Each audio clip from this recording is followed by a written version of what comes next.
السلام علیکم ورحمۃ اللہ وبرکاتہ۔ بسم اللہ الرحمن الرحیم۔ آج تعارف ہے سورہ اخلاص کا، صرف تعارف ہی کروایا جائے گا کیونکہ چھوٹی سی سورت کا تعارف بہت بڑا ہے۔ اس سورہ مبارکہ کے بہت سے نام ہیں جو اس کی عظمت اور شان اور مقام رفیع پر دلالت کرتے ہیں۔ ان میں سے چند آپ بھی سن لیجئے۔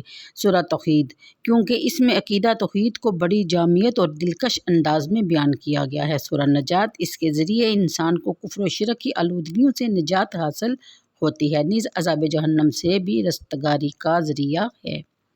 سورہ مکشکشہ یعنی کشکشہ بھی کہتے ہیں، بیماری سے شفا یاب ہو جانا۔ اس صورت کے ذریعے کیونکہ کفر و شرک کے مرض سے شفا نصیب ہوتی ہے، اسی لیے اسے مکشکشہ کہا گیا ہے۔ سورہ الاساس، کیونکہ ایمان اور عمل کا کثر رفیع توحید کی بنیادوں پر تعمیر ہوتا ہے، اس کے بغیر اعلیٰ سے اعلیٰ عمل بھی بے معنی اور بے سود ہیں۔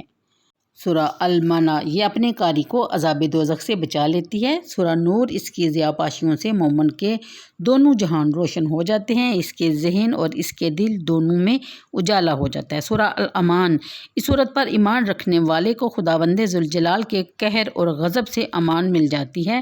سورہ اخلاص، اس صورت کے متعدد ناموں میں سے یہ اس کا مشہور ترین نام ہے کیونکہ توحید خالص کا مضمون پوری فصاحت سے اس میں مذکور ہے، گویا یہ نام اس صورت کے لیے بطور علامت مستعمل نہیں ہوا بلکہ اس کے مضامین اور مطالب کا ایک جامع عنوان ہے۔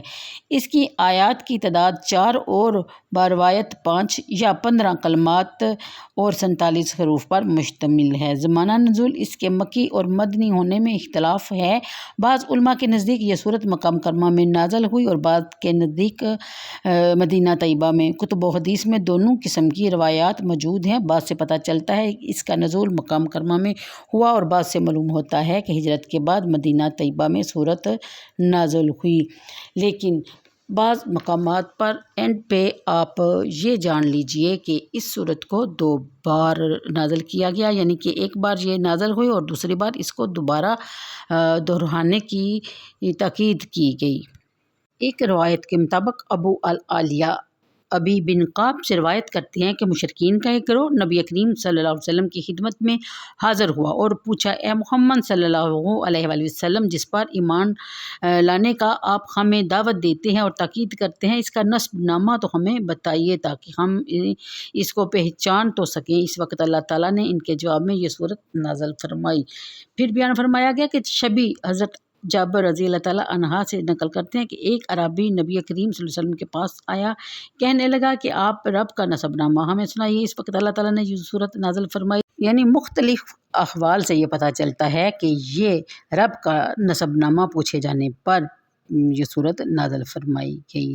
جیسا کہ حضرت ابن عباس رضی اللہ تعالیٰ عنہ سے مروی ہے کہ یہودیوں کا ایک گروہ بارگاہ رسالت میں حاضر ہوا، ان کے ساتھ کعب بن اشرف یہودی بھی تھا۔ انہوں نے کہا کہ یہ اللہ ہے جس نے مخلوق کو پیدا کیا ہے، پس اللہ تعالیٰ کو کس نے پیدا کیا، آپ ہمیں صرف اتنا بتا دیجیے۔ اس پر نبی کریم صلی اللہ علیہ وسلم از حد غضبناک ہو گئے۔ جبرائیل علیہ السلام حاضر ہوئے تو حضور صلی اللہ علیہ وسلم کو تسلی دی اور عرض کیا کہ آپ اپنے پروں کو نیچا کیجیے۔ اس وقت یہ صورت نازل ہوئی۔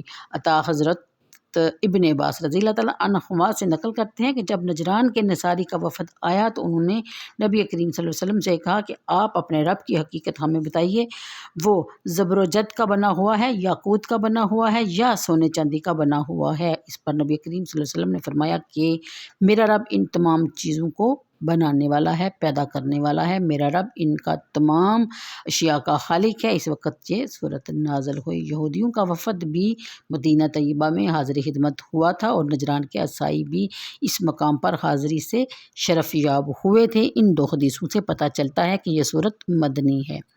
اہل تحقیق نے روایات کے اس تعارض کو یہ کہہ کر ختم کیا کہ اس صورت کا نزول 2 بار ہوا، ایک بار مکہ میں اور دوسری بار مدینہ میں۔ اس کی توجہ بھی بتائی گئی کہ یہ صورت نازل تو مکہ مکرمہ میں ہوئی، لیکن جب اس قسم کے سوالات یثرب کے یہودیوں اور نجران کے عیسائیوں نے پوچھے تو ان کے جواب کے لیے اس صورت کی طرف توجہ دوبارہ مبذول کروائی، اسی کو نزول صورت سے تعبیر کیا گیا۔ اگر مضامین کی طرف غور کریں تو اللہ تعالیٰ کی ذات اور اس کی صفات کاملہ کے بارے میں جس قسم کی غلط فہمیاں نوع انسانی کے کسی حلقہ میں پائی جاتی تھی، ان تمام کا ازالہ یہ صورت نازل کر کے کر دیا گیا۔ بعض کہتے ہیں کہ یہ عالم قدیم ہے، اس کا کوئی خالق اور مبدع نہیں، اپنی مخیر العقول پر بوقل منیوں اور بے عدیل باہمی نظم و ضبط کے ساتھ یہ خود بخود مارز وجود میں آ گیا۔ یہ کہنے والے یونان کے قدیم فلسفی ہوں یا عصر حاضر کے ملحد دانشور ہوں، مصر اور بائبل کے ترقی یافتہ تمدنوں کے بانی ہوں یا وحشی قبائل، سب غلط کہتے ہیں۔ بتا دیا اس کائنات کا خالق ہے اور اس سے وہ بھی وحدہ لا شریک، یعنی قل هو اللہ احد۔ بعض قوتیں ذات خداوندی کو تسلیم کرتی تھی لیکن اس کی صفات کاملہ کا عرفان انہیں نصیب نہیں ہوا تھا، اس لیے اوہام و ظنون کے وادیوں میں صدیوں سے بھٹکتی رہی تھی۔ باقی آیات تھے ان کے شکوک و شبہات کا ازالہ کر دیا اور انہیں کفر و شرک کے اندھیریوں سے نکال کر معرفت الہی کی روشنی میں پہنچا دیا۔ یہی مسئلہ توحید اسلام کا بنیادی عقیدہ ہے۔ تمام انبیاء اور رسل یہی سبق لوگوں کے ذہن نشین کروانے کے لیے تشریف فرما ہوئے۔ خاتم النبیین حضرت صلی اللہ علیہ وآلہ وسلم کے بعثت کا مقصد بھی توحید ہی تھا۔ اس صورت کی چند مختصر آیات میں قدیم اور جدید ہر قسم کی فکری گمراہیوں کا استحصال کر دیا گیا۔ فضیلت اور اہمیت، اس سورہ پاک کی فضیلت اور اہمیت اس کے مضمون سے عیاں ہے، لیکن بطور تبرک زبان رسالت مآب صلی اللہ علیہ وسلم بھی اس کی عظمت شان کا تذکرہ سن لیجیے۔ شان کے متعلق حضرت عائشہ رضی اللہ تعالیٰ عنہا فرماتی ہیں کہ نبی کریم صلی اللہ علیہ وسلم نے ایک صحابی کو ایک لشکر کا امیر بنا کر کسی مہم پر روانہ کیا۔ ان کا یہ معمول تھا کہ جب وہ جماعت کراتے، ہر رکعت کی قرات کے اختتام پر سورۃ اخلاص تلاوت کرتے۔ واپسی پر لشکریوں نے اس بات کا تذکرہ بارگاہ رسالت میں کیا۔ نبی کریم صلی اللہ علیہ وسلم نے فرمایا کہ تم اس سے پوچھو وہ ایسا کیوں کرتا ہے۔ اس سے دریافت کیا گیا تو اس نے جواب دیا، اس صورت میں خداوند رحمان کی صفت ہے، اس لیے میں اس کی تلاوت کو محبوب رکھتا ہوں۔ نبی کریم صلی اللہ علیہ وآلہ وسلم نے فرمایا کہ خدا بھی تجھے محبوب رکھتا ہے۔ ایک اور روایت کے مطابق حضرت انس رضی اللہ تعالیٰ عنہا سے مروی ہے کہ ایک انصاری مسجد قباء میں انصار کی امامت کیا کرتا تھا۔ ان کا یہ دستور تھا کہ وہ سورت پڑھنے سے پہلے سورہ اخلاص کی تلاوت کرتے۔ ان کے مقتدیوں نے انہیں کہا کہ یہ آپ کیا کرتے ہیں، یہ سورت اخلاص پڑھا کیجیے یا کوئی دوسری سورت۔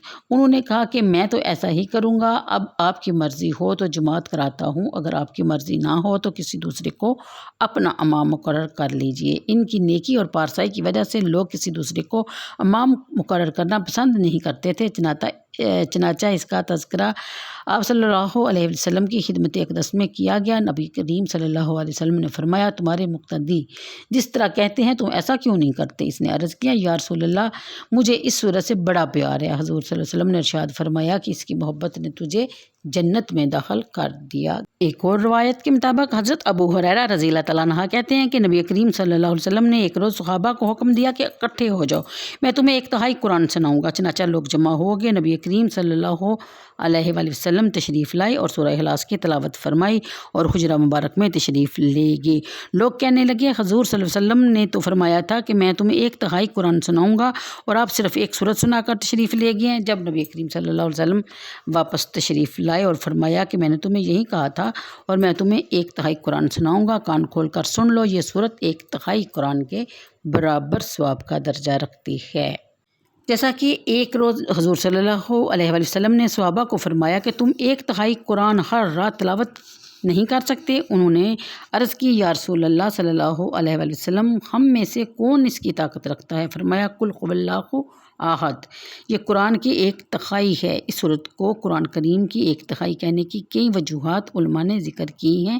سب سے بہتر یہ ہے کہ قرآن میں 3 چیزوں پر پوری توجہ صرف کر دی گئی: اللہ تعالیٰ کی وحدانیت پر ایمان، رسالت پر ایمان اور روز قیامت پر ایمان۔ اس صورت میں توحید کا ذکر کیا گیا ہے جو ان تینوں چیزوں میں سے ایک ہے اور اس لیے اسے قرآن کی ایک تہائی فرمایا گیا۔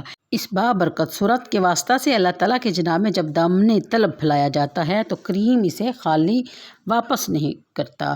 تو آج کے لیے اتنا ہی، کل انشاءاللہ مزید اس کے بارے میں بات ہوگی۔ تو مجھے دیجیے اجازت، دعاؤں میں یاد رکھا کیجیے۔ اللہ حافظ۔